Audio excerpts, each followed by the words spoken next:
नमस्कार दोस्तों, आप सबको मेरा हार्दिक नमस्कार है और नीलिमा सुपर ब्लॉग में आपका स्वागत है। कल जो घटना हुई वो भी बहुत ही दर्दनाक घटना थी और अहमदाबाद में अचानक से इतने लोगों का प्लेन क्रैश के अंदर चले जाना हमारे लिए बहुत ही दिल को दुखा देने वाली घटना है हम सब के लिए। और मतलब कई बार हम सोचते हैं कि कितने लोगों ने कितने अरमानों के साथ अपनों को विदा किया होगा वहाँ, अपनों को विदा किया होगा और उनके सुखी जीवन की और उनकी आगे फ्यूचर की सुखी भविष्य की कामना की होगी।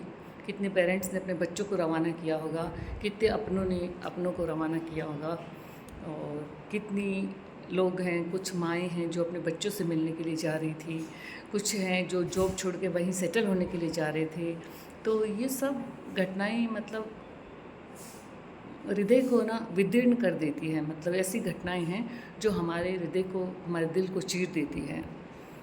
भगवान कभी ना करे किसी के साथ ऐसा हो, क्योंकि बहुत दुखदायी घटना होती है। क्योंकि कोई बीमार होता है तो हम फिर भी अपने आप को मेंटली प्रिपेयर कर लेते हैं, उसके पास हम पूछने जाते हैं और अपने आप को थोड़ा सा मेंटली प्रिपेयर कर लेते हैं कि अब इनकी हालत ठीक नहीं है, तो हम उनसे मिलने भी जाते हैं।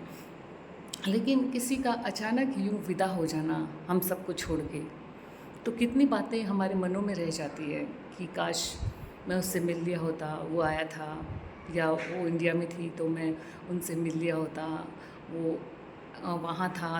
लंदन में जो हैं उनके परिजन वो सोच रहे होंगे कि काश मैं उनको नहीं भेजता। बहुत सारी हमारे मन में ये बातें आती हैं। तो किसी का अचानक जाना बहुत ही असहनीय होता है। तो मतलब हर एक आदमी की एक स्टोरी है वहाँ पे। जितने लोग वहाँ 242 लोग जितने विदा हुए थे उसके अंदर अपनी यात्रा के लिए लंदन के लिए रवाना हुए थे अहमदाबाद से, तो उसमें बैठे हुए प्रत्येक व्यक्ति की एक स्टोरी है। आज हमें मतलब अगर हम एक एक जने से, एक एक परिवार से मिले तो हमें कितनी स्टोरी मिलेगी उस परिवार की, क्योंकि किसी के लिए भी ये सहन करना बहुत मुश्किल है। ये भगवान उनको शक्ति दे, उनके परिवार वालों को, कि वो इस दुखद घटना को सहन कर सकें और उनकी आत्माओं की शांति के लिए हम भगवान से सादर नमन करते हैं।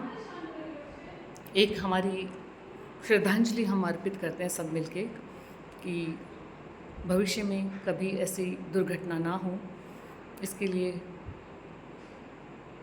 हम सबको सचेत रहने की ज़रूरत है। सचेत रहने का मतलब ये है कि हमारे जो भी एयरक्राफ्ट वगैरह में कोई प्रॉब्लम हो या कोई अचानक ऐसी विपदा आती है तो हमें अपने आप को कैसे सेव करना है, इन चीज़ों का भी हमें ख्याल रखना पड़ेगा। लेकिन कुछ घटनाएं ऐसी होती है कि कुछ मौका ही नहीं मिलता कुछ करने का। तो काश ऐसा नहीं हुआ होता।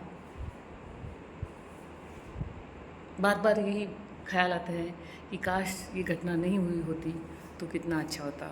सब अपने अपने मंजिल पे पहुंच गए होते, खुशियाँ अलग ही होती, हर परिवार की, हर परिजन की एक अलग ही खुशी होती उनके दिलों के अंदर होती है। वो अपने डॉक्टर पति से शादी के बाद पहली बार लंदन जा रही थी रहने के लिए, तो उसके बाप ने अरमानों के साथ उसको विदा किया था। और इसी तरह से बहुत सारी मैं देख रही हूँ तो बहुत सारी घटनाएं सामने आती है, एक तस्वीर की तरह आती है और सोचते हैं कि मतलब देख रही हूँ, मैं कल से न्यूज़ ही देख रही हूँ और बार बार मैं इसी चीज़ को देख रही हूँ। यूट्यूब पे भी मैं बार बार इसी चीज़ को सर्च करके देख रही हूँ कि आखिर ये ऐसा हुआ तो हुआ क्यों। तो भगवान से प्रेयर करते हैं ऐसे हादसे ना हो हमारी लाइफ में किसी के भी, और हर आदमी के जीवन में खुशियाँ बरकरार रहे और जिन लोगों को ये दुख प्राप्त हुआ है उनको सहन करने की शक्ति दे भगवान। और बस इतना ही कह सकते हैं, हमारे हाथ में तो इतना ही है, क्योंकि जो है ऊपर वाला है, तो कह नहीं सकते। कुछ लोग एक दिन जो बिछड़ जाते हैं वो हज़ारों के आने से आते नहीं, यही कह सकते हैं। इसी निराशा के साथ मैं अपना ब्लॉग समाप्त करती हूँ और मेरी पुनः एक बार सभी अहमदाबाद की प्लेन में सवार लोगों से, जो लोग हमारे बीच नहीं रहे हैं, उनके लिए श्रद्धांजलि अर्पित करती हूँ और सादर नमन करती हूँ। पत्ता टूटा डाल से ले गई पवन उड़ाए, अब के बिछड़े ना मिले दूर पड़ेंगे जाए। मैं आपको इस दोहे के माध्यम से बस उन परिवारों को यही कहना चाहूँगी कि अब मजबूती के साथ आपको ये स्वीकार करना पड़ेगा कि हाँ, जो बिछड़ गए हैं वो वापस लौट के नहीं आएंगे। उनकी यादें हमेशा हमारे जहन के अंदर ज़िंदा रहेगी, लेकिन हम उनको लाख पुकारो, लाख उनके लिए आंसू बहाओ, लेकिन वो वापस नहीं आ सकते। इसलिए अब आपके पास जो जिम्मेदारियां बची है उनका निर्वहन करने के लिए आपको शक्ति बटोरनी पड़ेगी, क्योंकि जिनके पिताजी चले गए हैं उनके बच्चों को संभालने के लिए आपको मजबूत होना पड़ेगा। जिनकी बेटी चली गई है उनके पिताजी और पेरेंट्स को, माता पिता को संभालने के लिए आपको मजबूत होना पड़ेगा। और इसी तरह से परिवार का कोई भी सदस्य अगर चला गया है तो शेष परिवार को संभालने के लिए मजबूती आपको रखनी पड़ेगी और अंदर शक्ति रखनी पड़ेगी, अंदर शक्ति बटोरनी पड़ेगी। शक्ति होती नहीं है, कहना इतना आसान नहीं है जो मैं कह रही हूँ इतने मतलब आपको, लेकिन मैं इतना ही कहूँगी कि आसान नहीं है, लेकिन इसे स्वीकार करना पड़ेगा कि एक बार जो चले जाते हैं लौट कर नहीं आते। तो इसलिए आप सबका ध्यान रखिए और उनके लिए, उनकी आत्मा की शांति के लिए प्रेयर कीजिएगा। पिछले दिनों कोरोना काल के बाद से, कोरोना काल के समय से हमें बहुत कुछ घटनाएं हमारे जीवन में ऐसी घटित हुई है जो अकस्मात ही घटित हुई है, और अभी भी हमें कुछ ऐसे ही सुनने को मिलता है कि आज हम मिले और ज़रूरी नहीं कि कल भी हम उससे मिल पाएँ। इसलिए जब भी मिलो बड़ी गर्मजोशी के साथ सबसे मिलो, प्यार ही प्यार बांटो। कभी किसी से गिले शिकवे हों तो उनको भुलाकर आगे बढ़ के गले मिलो, क्योंकि बहुत ही क्षणिक हो गया है, लाइफ बहुत ही क्षणिक है। पता नहीं कल क्या होगा, आज क्या पता हमारा आज आखिरी मिलन हो। इसलिए हर वक्त गर्मजोशी के साथ सबसे मिलो, उत्साह के साथ मिलो। और मेरा इतना ही कहना है कि कुछ पता नहीं है, क्योंकि कोरोना काल में हमने अपनों को ऐसे जाते हुए देखा है। मतलब ऐसे ऐसे लोग, मैं शॉप पे जाती हूँ किसी पे, तो शॉप पे मैं जो भैया बैठते थे पहले, हमारे यहाँ पे पंजाब किराना स्टोर था, वहाँ पे भैया बैठते थे। थोड़े दिन बाद जब मैं कोरोना के बाद में जब गई तो मुझे पता चला कि वो भैया अब नहीं रहे।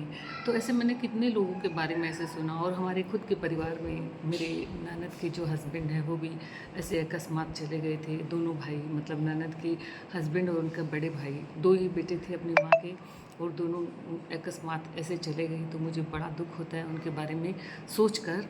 और उसके बाद आज तक मैं सुनती आई हूँ, किसी को अटैक आ गया अचानक, किसी को ये हो गया वो हो गया। हर दिन 2-4 दिन होते हैं, कुछ ऐसी घटना सुनने को मिलती हैं।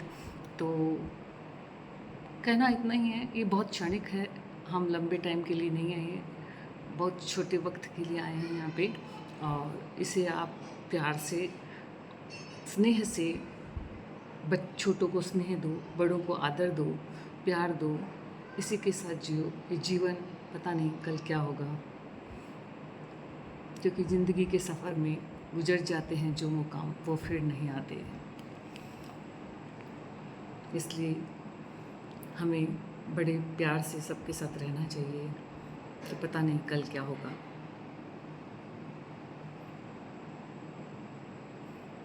कबीरदास जी ने कहा है, चलती चाकी देख कर दिया कबीरा रोए, दो पाटन के बीच में साबुत बचा न कोई।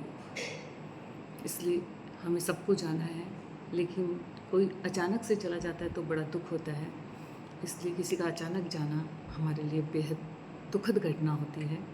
हमने बहुत सारे लोगों को, अपनों को खोया है, और उसके बाद हमने बहुत सारी ऐसी घटनाएं हुई है जो हमें बहुत ही, हमारे हृदय को चीर देती है। और सबकी लाइफ में हुई है, ऐसा नहीं है किसी की लाइफ में नहीं हुई। और इसलिए हमको उनसे यही सीख मिलती है कि हमको जो टाइम है हमारा बहुत सौहार्द के साथ जीना है, सबके साथ सारे मतभेद भेदभाव सब भुलाकर गले मिल जाओ और बड़े प्रेम से जीवन यापन करिए। नमस्कार। अगर आपको मेरा ये ब्लॉग पसंद आया हो तो लाइक करो, शेयर करो एंड सब्सक्राइब करो। भावभीनी श्रद्धांजलि के साथ मैं अपने ब्लॉग को समाप्त करती हूँ यहीं पे। नमस्कार।